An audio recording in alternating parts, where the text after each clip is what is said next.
Hola, es un gusto saludarlos a todos. Espero que se encuentren muy bien, al igual que sus familias. El día de hoy vamos a platicar sobre los destinos de los esqueletos carbonados de los aminoácidos, es decir, hacia dónde se van estos aminoácidos cuando no solamente se necesitan para formar proteínas, ¿sale? Sino que son intermediarios de algunas otras cosas. Entonces, hablando específicamente sobre em, ¿cómo es que le hicieron para poder identificar hacia dónde iban? Bueno, pues resulta que a un investigador se le ocurrió marcarlo con isótopos radioactivos y observar cuál era su camino. Entonces se dieron cuenta que existen tanto esqueletos carbonados de los aminoácidos que pueden irse a la parte de formación de glucosa, que son los glucogénicos, o formación de cuerpos cetónicos, que son los cetogénicos. Y también pueden encontrarse en ambas vías, ¿vale? Entonces, nosotros recordamos que la parte del ciclo de Krebs, cuando vimos esto de la acetilcoenzima A como un nodo metabólico, les dije que ahí era un lugar en específico y que, bueno, existen varios caminos para poder llegar a ese mismo lugar.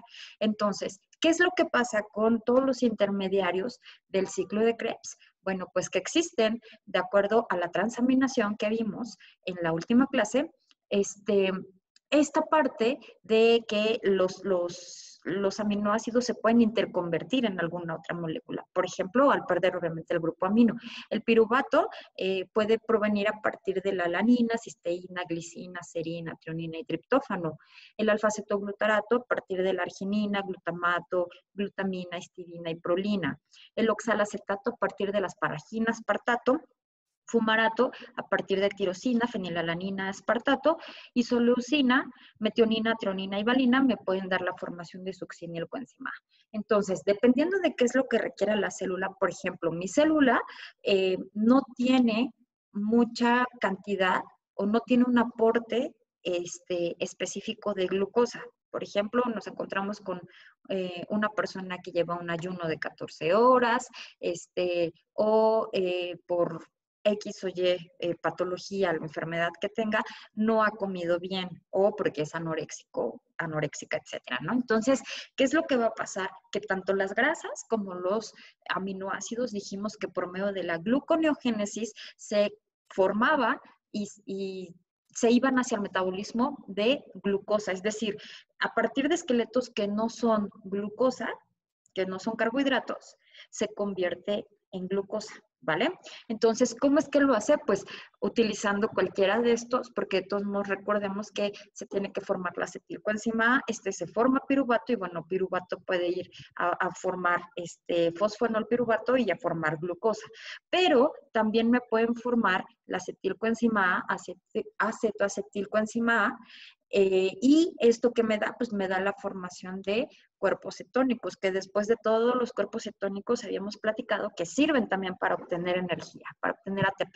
No es una vía muy buena para nosotros, porque dijimos que son muy ácidos, sin embargo, también, bueno, para fines prácticos de poder utilizar energía, utilizar formación de NADH, FADH2, etcétera, bueno, pues entra en la cadena de transporte de electrones y después de todo nos va a dar la formación de ATP.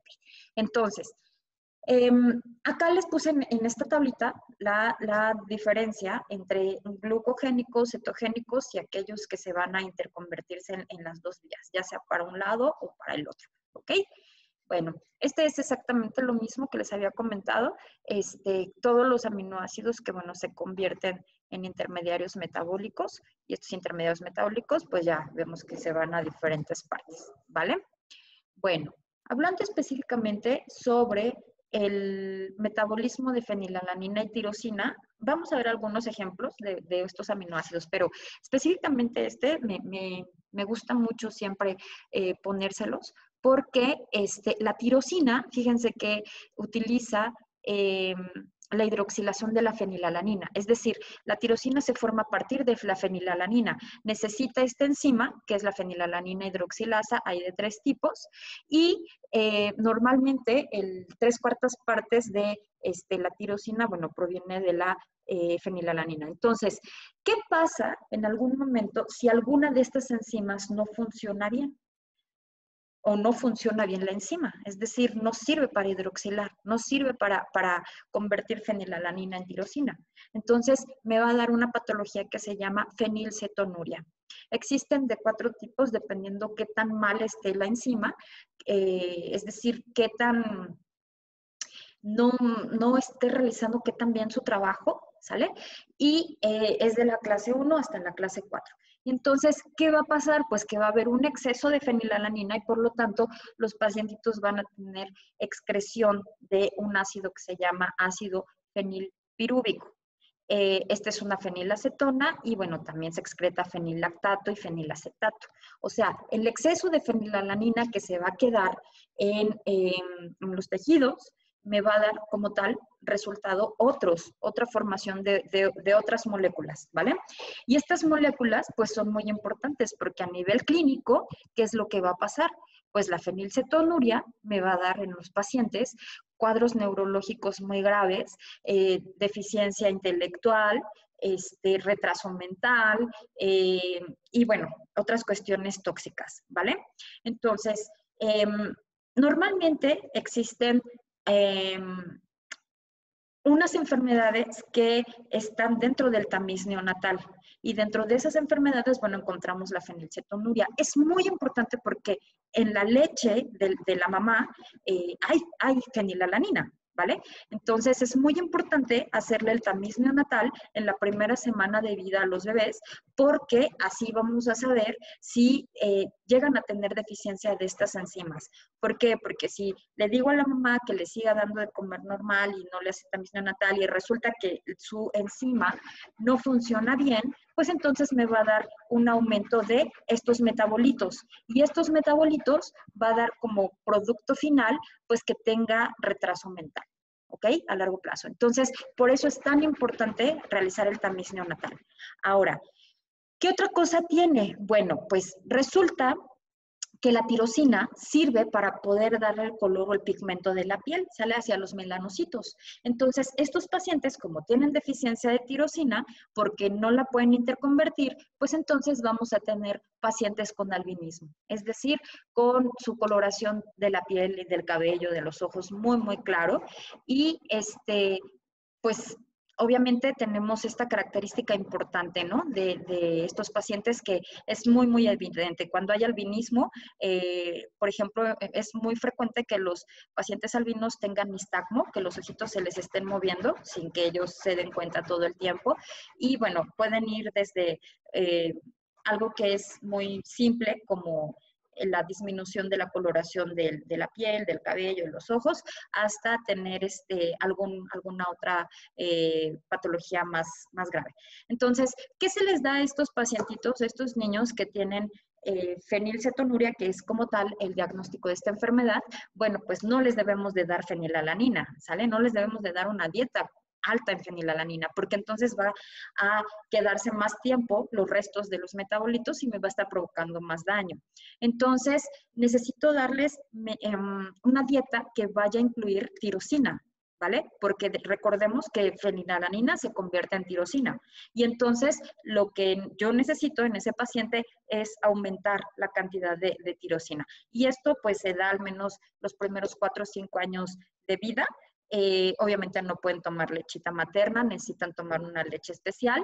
Y bueno, también se restringe para toda la vida la dieta con proteínas, ¿no? O sea, no pueden comerse su bistec ahí, todo en término medio, en términos 3/4, todo grueso, su corte de carne. O sea, no pueden, ¿sale? Porque si no, pues van a empezar a tener problemas, ¿va? Ok, ¿qué pasa en el intestino? Bueno, en el intestino, recuerden que todo el tiempo está el peristaltismo, ¿sale? Está moviéndose para poder, bueno, que se dé tanto la digestión como la absorción. Entonces, ¿Qué pasa con este peristaltismo? Bueno, que todo el tiempo está pasando tanto sales biliares, ácido que viene del estómago, los alimentos, y obviamente hay una descamación de células epiteliales que es continua. Entonces, esta descamación de células epiteliales, bueno, pues después de todo son células, entonces lo que necesito es una alta cantidad de recambio celular. Y ustedes recuerdan, lo vieron en biología celular, que las células, para que se pueda dar la meiosis, la mitosis, etcétera, requieren pues forzosamente síntesis tanto de ADN como de ARN, ¿vale? Entonces, muchos de los aminoácidos que se encuentran en el intestino, que provienen de la dieta, pues lo que van a hacer es que se van a interconvertir en bases nitrogenadas, que van a dar la formación tanto de ADN como ARN. Y aparte, necesitamos mucha glutamina y aspartato, glutamato, asparagina, ¿ok? Cuando nosotros tenemos o nos encontramos en ayuno, la glutamina, pues me va a dar la síntesis de purinas y pirimidinas, va a provenir del músculo. Entonces, este ejemplo me gusta también siempre comentarle porque es más fácil poder entenderlo. Recuerden que les había platicado sobre los deportistas que hacen halterofilia, levantamiento de pesas, físico-constructivismo, etcétera. Ellos les he comentado que todo el tiempo están comiendo, ¿ok? ¿Qué es lo que pasa? Bueno, cuando existe un aumento en la presión de sus músculos, a la hora de estar haciendo ejercicio, recordemos que estos pacientes lo que hacen es pocas repeticiones con mucho peso, es decir, van a hacer fuerza. Entonces, existe una ruptura a nivel de las células musculares. Y entonces, ¿qué va a pasar? Que necesita realizar algo que se llama hiperplasia, ¿sale? E hipertrofia, ¿ok? Que es el aumento de las células y bueno, que también aumente la cantidad de células, ¿sale? Es diferente. Uno es que la misma célula se haga más gorda, más grande, y el otro es que aumente la cantidad de células. Bueno, hay una hipertrofia muscular, ¿ok? ¿Y qué va a pasar con esta hipertrofia muscular? Que va a aumentar de tamaño, ¿ok? La celulita, bueno, pues para que se dé ese aumento de tamaño y todo, bueno, pues se necesitan proteínas. Entonces, ¿qué pasa si yo estoy entrenando para subir músculo y no me alimento? Bueno, pues que entonces, ¿qué va a pasar? Que voy a empezar a utilizar proteínas para diferentes cosas. Por ejemplo, esto, ¿no? En ayuno, yo necesito formar muchas purinas y pirimidinas y no sé de dónde lo voy a tomar, bueno, pues va a provenir del músculo. Entonces, ellos no pueden estar en un ayuno prolongado porque si no, disminuye la masa muscular. ¿Va? Entonces, ¿qué tienen que estar haciendo? Bueno, tienen que estar consumiendo una alta cantidad de carbohidratos, primero para obtener rápido de ahí ATP y segundo, proteínas para que estas rupturas de las células, bueno, rellene esta parte por así decirlo, o sea, de manera muy burda. De manera fisiológica, lo que hace es que existe una hiperplasia de la célula, tiene que existir un rearreglo, pero para eso necesita proteínas. Entonces, por eso necesitan ellos estar comiendo. ¿Qué pasa cuando yo me quedo mucho tiempo sin comer? Que son con los pacientes, las pacientes generalmente, pues son mujeres anoréxicas. Bueno, pues que dijimos que, claro, empezaba a utilizar los lípidos, pero después va a empezar a bajar la masa muscular. ¿Por qué? Pues porque necesita su cuerpo a fuerza obtener energía. ¿De dónde lo va a hacer? Pues de los aminoácidos. No hay otra forma de obtenerlo, ¿ok? Entonces, este nitrógeno que se libera del metabolismo de todas las bases nitrogenadas es captado por el piruvato, se transforma en alanina o en amoníaco y bueno, ya vimos el ciclo de la urea, la alanina podemos ver que puede volver a entrar al ciclo de Krebs y bueno, esto se realiza en el hígado dependiendo de qué es lo que necesite. Entonces, específicamente en el intestino, bueno, la glutamina se convierte en glutamato por medio de la glutaminasa y luego ya sea por desaminación para poder eliminar el nitrógeno o por la transaminación, bueno, al perder este grupo amino se convierte en alfa-cetoglutarato que se va hacia el ciclo de Krebs. Ciclo de Krebs se convierte en malato, piruvato, el piruvato puede transaminarse con glutamato y formarme alfa-cetoglutarato y alanina.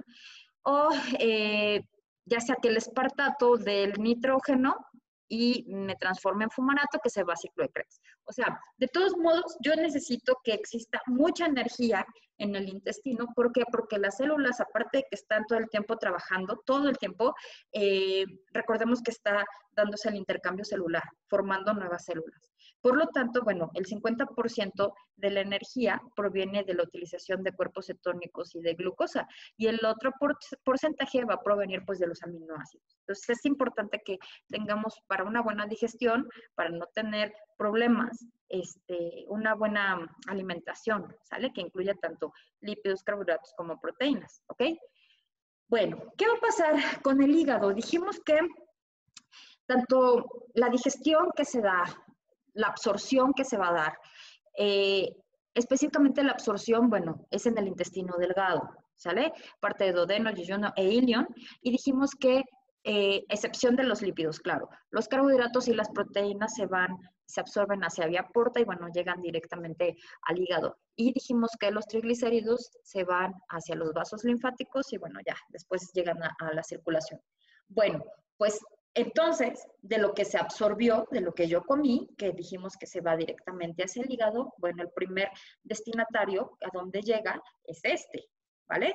Y entonces, ¿qué hace acá? Bueno, capta la alanina, se utiliza para gluconeogénesis cuando ya no hay glucógeno hepático para poder mantener los niveles de glucosa normales. Recordemos que el hígado suelta un poquito de glucógeno, no el 100%, se queda con una parte de reserva, pero necesita obtener energía de otros lados. Entonces, una parte importante son los aminoácidos, otra parte importante son los lípidos. ¿Qué pasa cuando hay un exceso de aminoácidos? Bueno, cuando hay un exceso de aminoácidos, se desaminan en el hígado y entonces me va a dar tanto la síntesis de glúcidos. Los glúcidos pues son carbohidratos, y si yo ya no necesito utilizar carbohidratos para obtener ATP, pues se van a dar después de todo la síntesis de acetilcoenzima A y la síntesis de triglicéridos, ¿ok? O pueden ir a formar cuerpos cetónicos, ¿vale? Entonces, el hecho de que yo esté comiendo también pura proteína no quiere decir que tampoco voy a engordar, ¿no? Claro, claro que sí se puede. Si comemos un exceso de proteínas, también pueden subir de peso. ¿Por qué? Porque si yo no lo estoy utilizando para el metabolismo energético, entonces se va a ir a almacenamiento, ¿ok?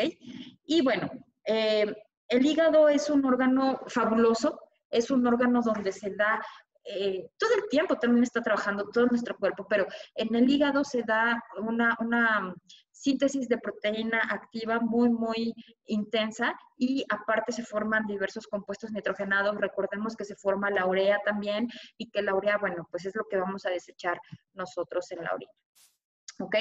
Entonces, el hígado se dice que carece de enzimas necesarias para la utilización de aminoácidos ramificados. Recordemos que existen diferentes tipos de aminoácidos de acuerdo a su radical, ¿ok? Y normalmente los aminoácidos ramificados son los que se utilizan en el músculo para obtener energía, ¿vale? Por eso se han visto los suplementos alimenticios que comen en el gimnasio, tienen en específico, ¿no? Glutamato, consume alanina, etcétera, etcétera. ¿Por qué? Pues porque son aminoácidos ramificados que se utilizan principalmente para obtener energía. Entonces, ¿qué pasa? Dijimos con estos aminoácidos que, bueno, como tal, pues se forman acetilcoenzima, el nodo metabólico importante, que, bueno, se va a diferentes destinos, ¿ok? Acá dice que del total de aminoácidos que llegan al hígado por sangre porta, el 75% lo va a metabolizar el propio hígado para lo que necesite. En el hígado se sintetizan más de 200 tipos de proteínas que salen a torrente sanguíneo, que son las proteínas plasmáticas. Aparte, se necesitan proteínas para el propio metabolismo del hígado. Hasta ahorita, pues, ¿cuántas enzimas no hemos visto? Bueno, pues ahí necesitan sintetizar ese tipo de enzimas, ¿ok? Síntesis de ácidos grasos, síntesis de la urea, síntesis de glucosa, síntesis de cuerpos cetónicos, por mencionar algunos. O sea, el hígado utiliza muchísimo, muchísimo de lo que se va a absorber, ¿ok? ¿Qué pasa en el músculo? Bueno, en el músculo tenemos aminoácidos ramificados como leucina, isoleucina y valina, que como tal el hígado dice, bueno, yo no los voy a utilizar, yo no puedo utilizarlos, los dejo en torrente sanguíneo para que el músculo los pueda utilizar. Y una vez que ya llegan ahí, bueno, pues empieza a metabolizarse, la transaminación en el músculo es de manera muy activa y por lo tanto me están formando todo el tiempo intermediarios de ciclo de Krebs, hacia glutamato, piruvato, alanina. Recordemos que la alanina se vuelve a convertir en piruvato, me puede convertir otra vez en glucosa, y bueno, lo que hace como tal la alanina, glutamina y la glicina es que se utilizan en el músculo como fuente de energía. Recuerdo que ya les había comentado un poco sobre este ciclo de glucosa-alanina. La glucosa pues sale del hígado, ¿sale? Entonces el hígado la abastece a torrente sanguíneo, llega al músculo, el músculo se da la glucólisis me forma el piruvato dijimos que se puede transaminar para formarme un aminoácido, a su vez un cetoácido, que a su vez se va a convertir en alanina. La alanina lo que hace es salir a torrente sanguíneo, es captado por el hígado lo que hace es convertirla en piruvato, el piruvato hace que por medio de la gluconeogénesis se forme otra vez glucosa, o ya sea del otro lado, que se desamina para quitar o eliminar, de hecho la alanina es el aminoácido. Dijimos que cuando se da la desaminación, que elimino el grupo amino, ¿qué va a pasar con la alanina? Bueno, esta parte del esqueleto, carbonado, se convierte en piruvato. Entonces, el grupo amino se va hacia la formación de la urea, para excreción en la orina. Y el piruvato, pues, se va hacia la parte de gluconeogénesis para formarme glucosa. Y la glucosa que necesito, obviamente, nuevamente sale hacia la parte del músculo y, bueno, se da completamente el ciclo, ¿ok? Entonces, la alanina lo utiliza bastante el hígado. Ok, entonces, el músculo puede producir glutamato a partir de aminoácidos ramificados, como leucina y valina. Por eso dijimos que los aminoácidos ramificados principalmente eran utilizados por el músculo. ¿Por qué necesito formar glutamato? Porque el glutamato se convierte en piruvato, ¿ok? El piruvato, a su vez, dijimos, pues que entra a ciclo de Krebs. Entonces, nosotros necesitamos todo el tiempo ATP para estarnos moviendo, todo el tiempo, y por lo tanto, ya sea la valina o ya sea la leucina, dependiendo acá, vean cómo le hace para poder ingresar hacia la parte del ciclo de Krebs, se convierten en diferentes intermediarios hasta que llega a formar axinosuccinato, fumarato, malato, oxalacetato, etc. Y por otro lado, la leucina, bueno, acá tienen otros pasos importantes, pero lo que hace es formar acetilcoenzima y ya se da la formación del ciclo de Krebs, ¿ok? Entonces, está muy interesante cómo ya vamos uniendo el metabolismo de todo lo que hemos visto. Entonces, la desaminación como tal, quitar este grupo amino, en el músculo realmente no es muy importante. En el músculo más bien es utilizar estos esqueletos carbonados como intermediarios de ciclo de Krebs, ¿vale? El gasto energético que se realiza para la gluconeogénesis, en realidad quien lo hace pues es el hígado. El hígado regresan estas moléculas, los cuales me van a formar por gluconeogénesis otra vez glucosa, y la glucosa sale otra vez a torrente sanguíneo para todo lo que se pueda necesitar, ¿vale? Entonces, bueno, les dejo acá, más o menos lo van a leer, lo de la tarea, se los voy a subir a la plataforma de Schoology, cómo es que tienen que subirme estos, ¿vale? Y es muy interesante, de hecho les voy a mandar un link de una página donde viene qué aminoácido en qué se convierte, y es interesante sobre todo en precursores de moléculas del sistema nervioso, como neurotransmisores, y bueno, también hay unos productos especializados que se necesitan, que vienen específicamente de algún aminoácido, como el ejemplo que les di de la fenilalanina, ¿vale? Bueno, hasta acá dejamos esta parte del metabolismo de utilización de los esqueletos carbonados de los aminoácidos, y vamos a entrar hacia el metabolismo de las purinas, que también es un tema muy importante. Ok, bueno. Las purinas y las pirimidinas se utilizan para formar ADN y ARN, ¿ok? Muy bien. Bueno, estas puede ser que vengan de reciclado, porque dijimos que en nuestro cuerpo todas las cosas se reciclan, o puede que vengan de síntesis de novo. Es decir, desde cero y se empieza a formar los anillos y ya, me da la formación de las purinas y las pirimidinas, ¿ok? Bueno, vean la estructura de las purinas. Esta es la estructura. Tienen dos anillos, uno es dexosa y una pentosa, y cada uno de estos, si pueden observar, les puse esta imagen donde tiene diferentes colorcitos dependiendo de cuál es el aminoácido de donde proviene esa molécula, ¿sale? Entonces, si se dan cuenta, bueno, acá este es bicarbonato, glicina, formato, glutamina, formato y, bueno, aspartato, ¿va? Necesito todas estas moléculas para que se pueda formar las purinas. Y como se dieron cuenta, pues igual, utilizando isótopos radioactivos, empezaron a ver qué es lo que pasaba dentro de la célula y veían que, bueno, una parte del aminoácido se quedaba en esta estructura, la otra parte acá, como les estoy poniendo la imagen, ¿no? Imagínense que esto está dentro de la célula y cada una tiene un colorcito y, bueno, ven hacia dónde van y por eso se dieron cuenta que provenían de los aminoácidos. Ok. Esta vía, la vía de las purinas, la vamos a ver bien, paso a paso. La vía de las pirimidinas solamente se las voy a nombrar muy rápido, porque en realidad la vía de las pirimidinas no tiene tanta importancia bioquímica para este curso.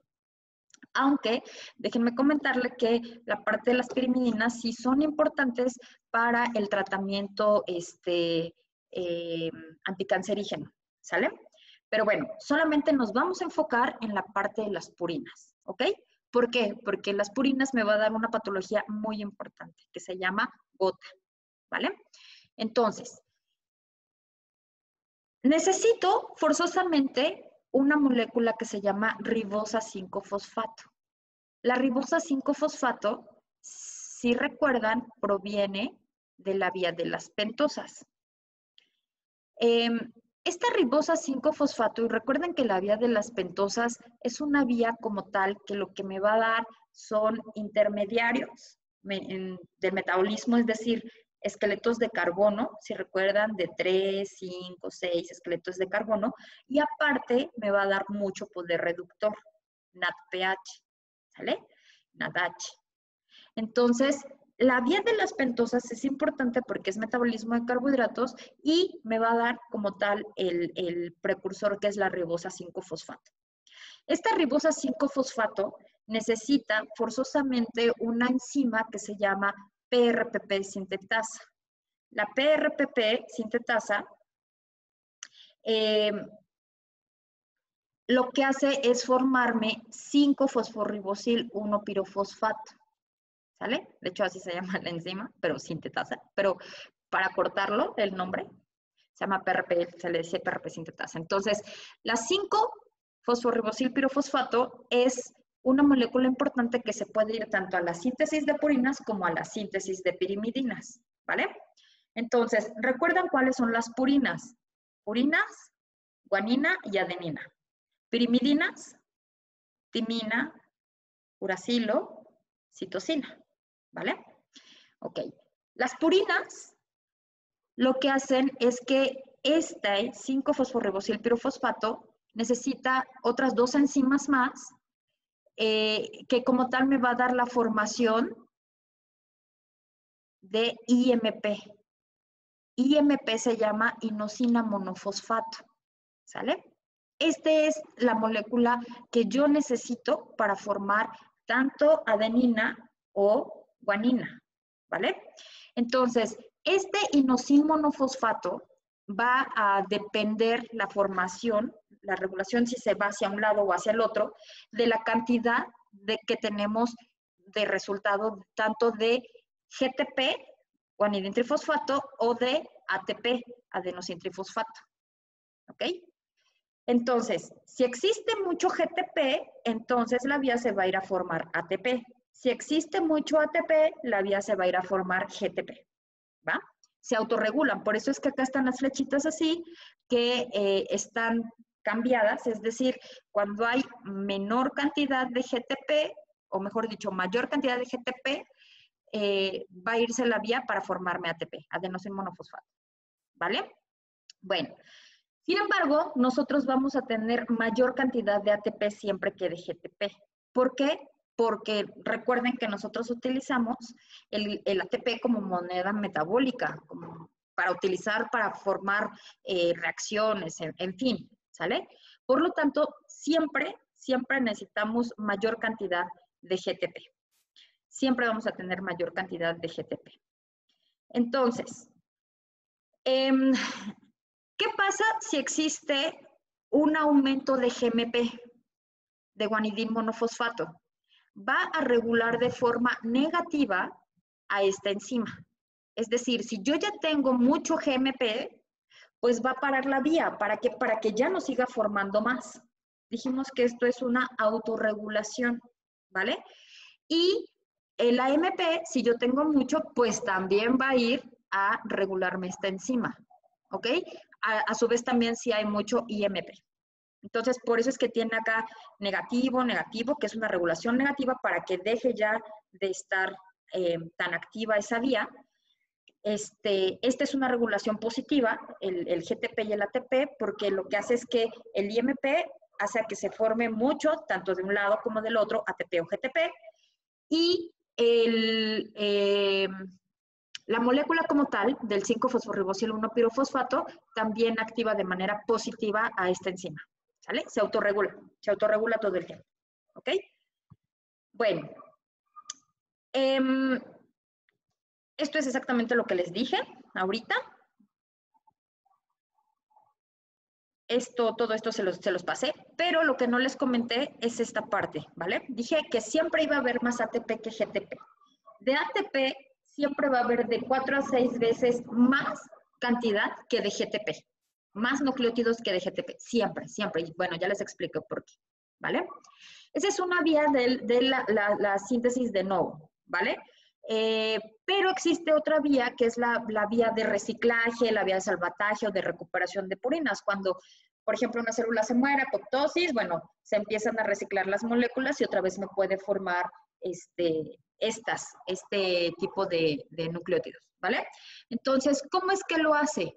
Bueno, está la adenina como tal, esta estructura de la molécula, y necesita una molécula de PRPP, ¿sale? De todos modos dijimos que es importante esta molécula PRPP, ¿vale?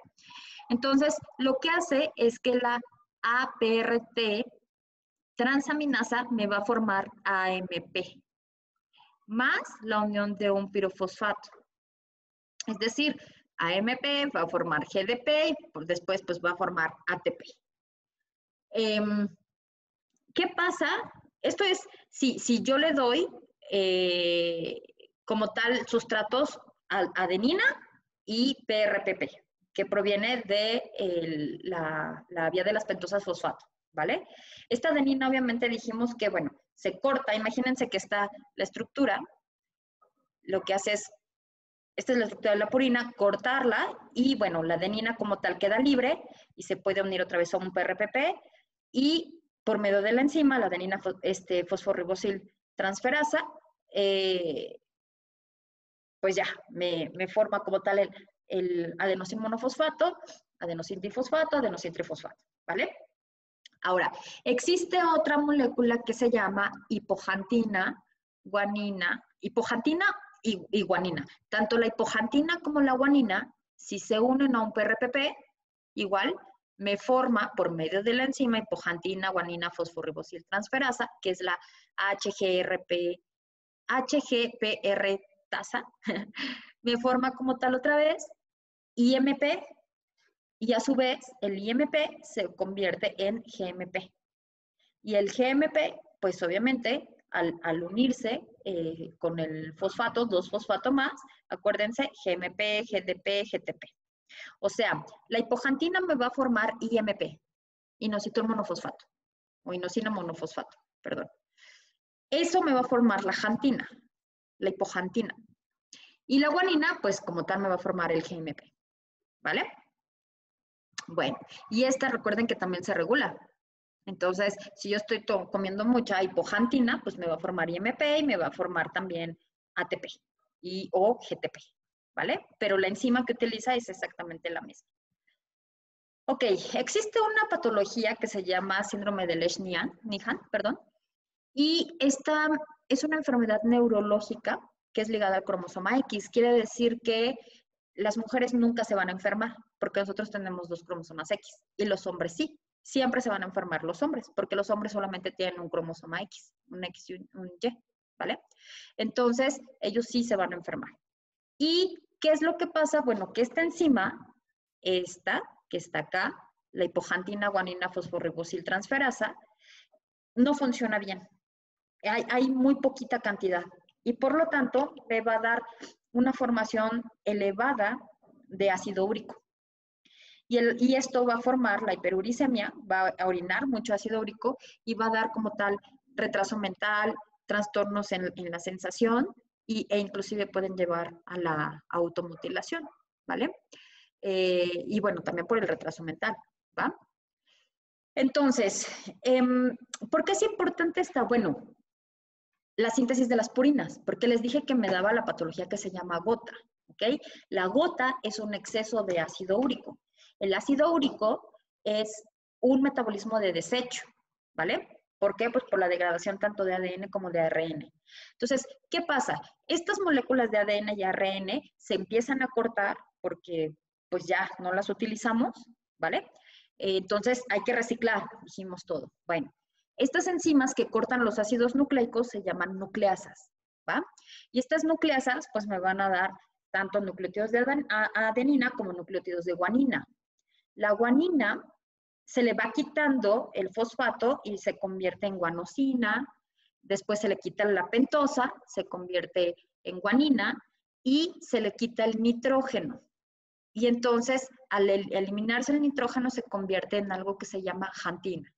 O algunos les dicen xantina. Bueno, a mí me enseñaron que se dice xantina, ¿ok? Entonces, ¿qué pasa con la adenina? La adenina, por el otro lado, igual, pierde su fosfato y se llama adenosina, pierde el nitrógeno, se llama inosina, pierde la molécula de la pentosa fosfato y se llama igual hipoxantina. Hipoxantina, recuerden que es la que me podía formar otra vez IMP, pero esta hipoxantina, por medio de la enzima que se llama xantina oxidasa, se convierte en xantina. La hipoxantina se convierte en xantina. Ahora, la xantina se va a convertir por medio de la xantina oxidasa, que es exactamente la misma enzima, en ácido úrico. ¿Ok? Y bueno, necesita también unas moléculas de oxígeno, pero ¿a dónde quiero llegar? O sea, la degradación de las purinas, tanto de la adenina como de la guanina, de estos nucleótidos, me va a dar la formación de xantina. Y la xantina se convierte en ácido úrico, ¿vale? Y el ácido úrico, pues nosotros lo desechamos en la orina, porque es una molécula que ya no nos sirve para nada. Bueno, existe un medicamento que se llama alopurinol. Este alopurinol lo que hace es inhibir la enzima xantina oxidasa, por lo tanto ya no se va a formar tanto ácido úrico, ¿va? Y este medicamento se lo dan a los pacientes que tienen gota. Si recuerdan, los pacientes que llegan a tener gota, pues tienen un dolor intenso en la planta de los pies, ¿vale? Tienen algo que se llaman tofos. Y bueno, el ácido úrico nosotros tenemos en el plasma niveles normales de 4 a 6 miligramos por 100 mililitros. Pero, bueno, un adulto se dice que llega a excretar 500 miligramos por día. El 80% se excreta en la orina y el resto se va a excretar porque dijimos que perdían estas moléculas de nitrógeno, ¿sale? Entonces, ese porcentaje, junto con el CO2, se va a eliminar por medio de la formación de urea. Entonces, entre mayor cantidad yo esté comiendo de proteínas, voy a tener mayor metabolismo tanto de ácido úrico como de urea, ¿vale? Y bueno, ¿qué pasa? Bueno, existen dietas que tienen un aumento de ácidos nucleicos, un aumento de purinas. Y estas dietas, pues lo que hacen es, están prohibidas en los pacientes que tienen gota, porque lo que hacen es aumentarme el ácido úrico, ¿vale? ¿Cuáles son? Obviamente, pues las proteínas de la carne roja, como inclusive cualquier músculo de cualquier animal, ¿no? Tanto de puerco como de res, vísceras, las vísceras tienen una alta cantidad en ácidos nucleicos en purinas, legumbres también, hongos, espinacas, el café, el chocolate, el té, el mate, que es una raíz que últimamente se ha utilizado mucho para hacer tés, Y bueno, hay otras bebidas carbonatadas como el Red Bull que tienen también cantinas, ¿vale? Entonces, imagínense, estos pacientes que tienen gota, pues está prohibido que coman todo esto, ¿vale? Tienen que cambiar estrictamente, al igual que los pacientes diabéticos, ¿va? Entonces, también esta tarea de lo de gota, tanto la definición, cuadro clínico, fisiopatología, etiología, etcétera, tratamiento, se les va a quedar de tarea, igual se las voy a subir al Schoology, les voy a dar bastante tiempo para que puedan revisarlo a profundidad, porque es una patología importante de verificar, ¿vale? Bueno, de manera así muy general, platicándoles el metabolismo de las pirimidinas, muy general, porque les digo que como tal no entra dentro del programa en esta parte. Las pirimidinas también pueden provenir de síntesis de novo, ¿va? Y entonces esta viene de la unión de la glutamina más una molécula de CO2. Y lo que me va a dar es la formación de carbamoilfosfato. Recuerden que les dije en la síntesis de urea que existen dos tipos de carbamoilfosfato sintetasa. Les dije que para la síntesis de urea es tipo 1, porque para la síntesis de pirimidina se utiliza la tipo 2, ¿vale? ¿Qué es lo que me hace? Pues formar carbamoilfosfato. Hace exactamente lo mismo, solamente que esta, bueno, se va hacia otra parte del área. Y entonces, el carbamoilfosfato como tal me va a dar la formación de UMP, que se llama uridina monofosfato. ¿Ok? Si ven la estructura de la pirimidina, pues solamente es una hexosa, a diferencia de las purinas, y el UMP como tal, se va a formar uridil difosfato, uridil trifosfato, y se puede interconvertir este UTP para formar citosin trifosfato, ¿vale? Es decir, el UTP se convierte en citosin trifosfato, ¿ok? O también el UDP se convierte en timina monofosfato y timina trifosfato, ¿vale? Que es al final. O sea, recuerden que las pirimidinas son uracilo, citosina y timina, ¿vale? Entonces, la misma vía, bueno, se va. Igual, también tiene sus partes que son reguladoras positivas, reguladoras negativas, dependiendo de qué se esté formando en exceso. Por ejemplo, el PRPP lo que hace es activar a la carbamoilfosfato sintetasa. ¿Por qué? Porque pues no necesito que se forme mucho ATP y GTP, sino también necesito que a la par, porque utilizamos todo tipo de nucleótidos, adenina, guanina, citosina, timina y uracilo. Necesito que todas se formen, ¿vale? Bueno, entonces, recordemos que esta parte de la carbamoilfosfato sintetasa 1, pues para síntesis de urea está en la mitocondria, está en los hepatocitos, y la carbamoilfosfato sintetasa 2 forma pirimidinas, está en el citosol, no está en la mitocondria, es en el citosol, está presente en todos los tejidos y, bueno, es su función, ¿vale? Formarme pirimidinas, ¿ok? Bueno, diferencias y semejanzas que tenemos en estas, bueno, las diferencias de las purinas es que se ensamblan sobre una base de pentosa y luego, bueno, ya se va hacia la base de glicina. Las pirimidinas, el ensamblaje no requiere como tal la pentosa, pero el esqueleto de la base va a ser un aspartato y la vía pues se lleva tanto en la parte del citosol como en la mitocondria y las purinas todas son en el citosol. Las semejanzas es que ambas vías van a requerir tanto glutamina y, bueno, necesitan o tienen una regulación de feedback, que es una autorregulación, ¿no? Tanto de manera positiva como negativa, dependiendo de los resultados de productos que vaya teniendo, ¿vale? Y bueno, me despido con esta frase que es para ustedes. Ilusión, entrega, dedicación, información diaria es lo que va a hacer que sean unos excelentes médicos. Les mando un abrazo enorme a todos, que toda su familia se encuentre muy bien. Yo sé que es difícil ahorita estar tomando clases así, pero sé que están haciendo su mejor esfuerzo, ¿sale?